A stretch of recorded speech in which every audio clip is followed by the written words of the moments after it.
যুবক ভাইয়া, বন্ধু নষ্ট হইও না বন্ধু, কেউ কাউরে মনে রাখে না রে দোস্ত। এই ঈদ পরবর্তী এই আজকে 2-3 দিনে অনেক অ্যাক্সিডেন্ট হইতেছে, হ্যাঁ।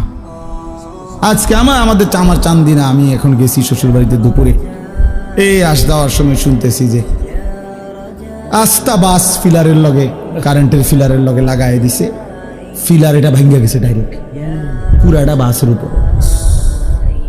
প্রায় 20 জনের মতো, এর মধ্যে 3 জন জায়গাতে মারা গেছে, বাকিটা একেবারে হাত পা ভেঙে গেছে। দোস্ত, রং তামাশার এই দুনিয়া, তোমরা আমি হাত জোর করে বলি, তোমরা যারা মোটরসাইকেল চালাও, প্রিয় ভাই আমার, এই পাগলা ঘোড়া চালাইও না তোমরা। এরকম চালাও তো ঠিক আছে, তোমার প্রয়োজন, কিন্তু তুমি এমন করো কেন? এটারে লইয়া এরকম দৌড়াও কেন? কে দেখে তোমার এটা? আর মানুষ বুঝি তুমি এত জোরে চালাইলা, হাত পাও ভাঙ্গা লাইলা, মানুষের তোমারে বলবে সাবাস বেটা, তুই বেটা বদর যুদ্ধের সৈনিক, বেটা শাহজালালের হাতিয়ার, তুই শাহজালালের সৈনিক, তুই যে সুন্দর মোটরসাইকেল চালাইছ, এই তো শাহজালালের সৈনিক।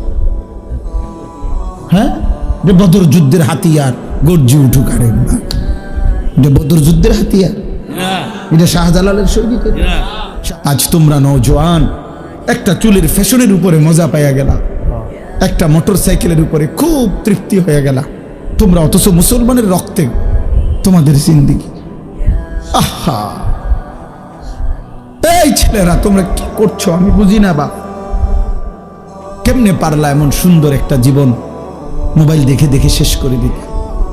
আল্লাহর জন্য জীবন দিবা কখন? মুসলমানের জন্য চোখের পানি ঝরবে না কখনো? ফিলিস্তিনি মায়ের আহাজারি তুমি শুনবা না কোনোদিন? মজলুমানের আহাজারি পৌঁছবে না কোনোদিন তোমার কানে? এই জন্য ভাইয়া, গুনাহ ছেড়ে দাও, তওবা করো বাপ। এই ঈদের দিন থেকে নিয়ে পর্যন্ত যারা গুনাহ এবং নাফরমানি আর অশ্লীলতার বেহায়াপনা, মোবাইলে হোক আর বাস্তবিকে হোক, যেমনেই হোক, আল্লাহর নাফরমানিতে কাটাইলা, দয়া করে দোস্ত নিজের উপরে রহম করো, মাফ চাও, তওবা করো। ভুল হয়েছে, এটা ভুল হয়েছে, এটা ভুল করেছ, এটা উচিত হয় নাই। আল্লাহকে এভাবে নারাজ করিলে একদিন মৃত্যু হবেই, সেদিন কিন্তু কবরে কষ্ট হবে।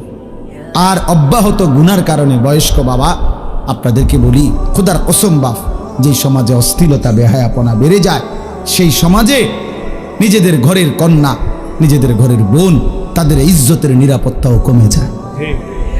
যে সমাজে মদ বেড়ে যায়, নেশা বেড়ে যায়, জুয়া বেড়ে যায়, সেই সমাজের মেয়েদের চারিত্রিক পবিত্রতাও কমে যায়। কোনো না কোনো ফান্দে, কোনো না কোনো অসতের খপ্পরে পড়ে যায়, কোনো না কোনো চরিত্রহীন লম্পট যুবকের খপ্পরে পড়ে যায়।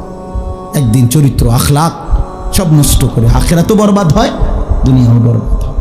এজন্য নিজেদের পরিবারের পবিত্রতার জন্য একজন আরেকজনের চেষ্টা করা উচিত। যার যেদূর সাধ্য আছে, এতটুকুর ভিতরে হলেও একজন আরেকজনকে, নিজের কন্যা, নিজের ছেলে, নিজের মেয়ে, অথবা যার যেটুকু সামর্থ্য আছে, এটুকুর আলোকে একে অপরকে গুনাহ থেকে ফিরাবার জন্য চেষ্টা করা উচিত। সবাই হাত পাও ছাইরা দিলে আসমানের ফেরেশতা এসে ঠিক করবে না। আমাদেরটা আমরাই চেষ্টা করতে হবে, আল্লাহ আমাদেরকে তৌফিক দেন।